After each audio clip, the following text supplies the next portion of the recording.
Hey everyone, welcome back to techie Vibhuti. तो आज हम एक बहुत ही क्रूशियल टॉपिक डिस्कस करने वाले हैं, that is cloud security basics. अगर आप क्लाउड को यूज़ कर रहे हो, चाहे वो AWS हो, एज्योर हो या फिर GCP हो, सिक्योरिटी हर जगह एक इम्पॉर्टेंट फैक्टर है जो हम इग्नोर नहीं कर सकते। तो आज के वीडियो में हम बात करेंगे ऑथेंटिकेशन, ऑथराइजेशन एंड इंक्रिप्शन के बारे में, that are considered as three pillars of cloud security. So let's start with authentication. तो ऑथेंटिकेशन का मतलब है वेरीफाई करना कि जो यूजर या सिस्टम एक्सेस मांग रहा है, क्या वो एक्चुअल में वही है जो क्लेम कर रहा है। एग्जाम्पल के लिए, जब आप अपने फ़ोन को अनलॉक करते हो, you use a pin, fingerprint या फिर फेस रिकॉग्निशन, राइट। ये एक ऑथेंटिकेशन प्रोसेस है जिसमें फ़ोन चेक करता है कि आप जो एक्सेस मांग रहे हो, आपका उस पर हक है या नहीं। इन द क्लाउड जब कोई यूज़र या सर्विस लॉगिन करता है, सिस्टम चेक करता है कि क्रेडेंशियल सही भी हैं या नहीं है, और उस चीज़ को चेक करने के लिए वो क्या यूज़ करता है? पासवर्ड्स, OTP, बायोमेट्रिक डेटा या फिर टू फैक्टर ऑथेंटिकेशन। इससे हमारा ये इंश्योर होता है कि सिर्फ ऑथराइज्ड यूजर्स ही एक्सेस करें उस चीज़ को। Next, coming to authorization. Authentication के बाद आता है हमारा ऑथराइजेशन। तो अगर हमने किसी यूज़र को ऑथेंटिकेट कर दिया, अब ये चेक होता है कि उस यूज़र को क्या क्या चीज़ें एक्सेस करने का राइट है। एग्जाम्पल लेते हैं, मान लो आप एक ऑफिस में काम करते हो। जब आप एंटर करते हो बिल्डिंग में, आपके ID कार्ड से आपको ऑथेंटिकेट किया जाता है। लेकिन क्या आपको CEO का प्राइवेट ऑफिस एक्सेस करने का राइट है? शायद नहीं। That's authorisation. क्लाउड एनवायरनमेंट में भी ये चीज़ चेक होती है। फॉर एग्जाम्पल, AWS या Azure में आप role based access control, that is RBAC, set कर सकते हो, जिसमें हर यूज़र को उनकी रिस्पॉन्सिबिलिटीज़ के हिसाब से परमिशन मिलती है। अगर एक डेवलपर है तो उसे कोडिंग रिसोर्सेज का एक्सेस मिलता है, लेकिन फाइनेंशियल रिकॉर्ड्स का नहीं। अगर मैं एक रियल लाइफ एग्जांपल लूँ ऐसे, तो इमेजिन करो कि आप अमेजोन पे शॉपिंग कर रहे हो। जब आप लॉग इन करते हो अपने अकाउंट में, दैट्स ऑथेंटिकेशन। अमेजोन वेरीफाई करता है कि आपका अकाउंट है, किसी और का नहीं। जब आप लॉग इन हो जाते हो, अब ऑथराइजेशन की बारी आती है। ठीक है, अब आपको अपना कार्ड देखने का राइट है, ऑर्डर्स प्लेस करने का राइट है, लेकिन आप किसी दूसरे कस्टमर के कार्ड या फिर अकाउंट को नहीं देख सकते। Cool. Next, let's talk about encryption.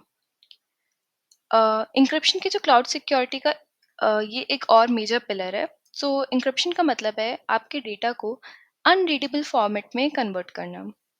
जब भी आपका डेटा क्लाउड में स्टोर होता है या ट्रांसफर होता है, उसको हैकर से प्रोटेक्ट करना ज़रूरी होता है। तो इंक्रिप्शन इंश्योर करता है कि अगर कोई अनऑथोराइज्ड यूज़र आपके डेटा को कैप्चर कर भी ले, तो वो उस डेटा को समझ ना पाए। ठीक है। और आपने ये भी सुना होगा एंड टू एंड इंक्रिप्शन। तो इसमें क्या होता है कि सिर्फ sender and receiver can read the data, no one who has included the data और flow in between can read the data. अब हमारे टू टाइप्स ऑफ इंक्रिप्शन होते हैं, encryption at rest, encryption in transit. If you talk about encryption at rest, तो जब आपका data cloud storage में rest कर रहा होता है, for example AWS S3 bucket में, तो ये इंक्रिप्टेड होता है। एंड इन ट्रांजिट में, जब आपका डेटा नेटवर्क के थ्रू ट्रांसफर हो रहा होता है, फॉर एग्जाम्पल जब आप किसी वेबसाइट पे लॉग इन करते हो, उस वक्त डेटा को इंक्रिप्शन इन ट्रांजिट के थ्रू प्रोटेक्ट किया जाता है। फॉर एग्जाम्पल जब आप व्हाट्सएप पर मैसेज भेजते हो, वो इंक्रिप्टेड होता है। इवन व्हाट्सएप को भी नहीं पता होता कि आपने क्या मैसेज किया, क्योंकि वो end to end encryption use करता है, जैसे मैंने अभी आपको बताया। अब let's talk about cloud provider encryption solutions. क्या क्या सॉल्यूशंस ये ऑफर करता है मैं। तो AWS provides services like AWS Key Management Services to manage encryption keys. If we talk about Azure हमें Azure Disk Encryption को ऑफर करता है for VMs and Azure Key Vault for secure key management. Next, coming to Google Cloud, it uses Cloud KMS to handle the encryption keys, and it offers encryption for data and storage as well as in transit. जब आप इन तीनों cloud providers के बारे में और पढ़ोगे, तो धीरे धीरे आप इन चीज़ों को समझोगे कि कैसे इन क्लाउड प्रोवाइडर्स ने अपने अपनी इंक्रिप्शन सॉल्यूशंस दिए हैं। नाउ अब एक मेजर क्वेश्चन उठता है कि क्लाउड सिक्योरिटी क्यों इंपॉर्टेंट है।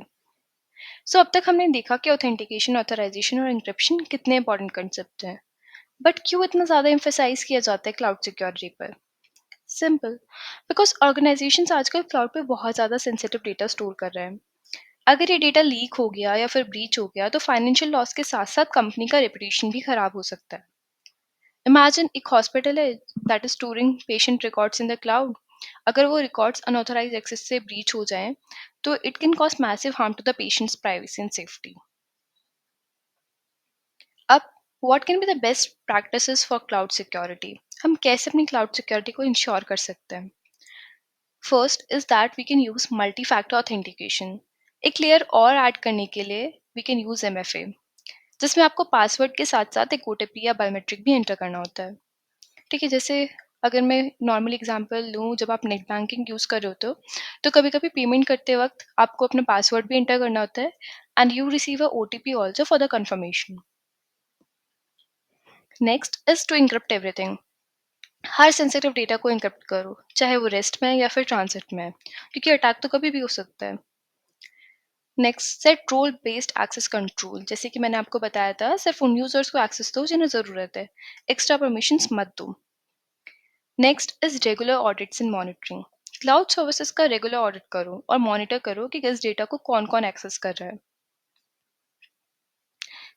ये था आज के video on cloud security basis. I hope अब आपको ऑथेंटिकेशन, ऑथराइजेशन और इंक्रिप्शन के कंसेप्ट समझ में आ गए होंगे। रिमेंबर, क्लाउड सिक्योरिटी के बिना कोई भी क्लाउड सॉल्यूशन रिलायबल नहीं हो सकता। एंड अगर आपको कोई भी क्वेश्चन है या कोई भी क्लाउड सिक्योरिटी के और टॉपिक्स डिस्कस करना चाहते हो आप, तो drop a comment below. Thanks for watching and see you in the next video. Bye.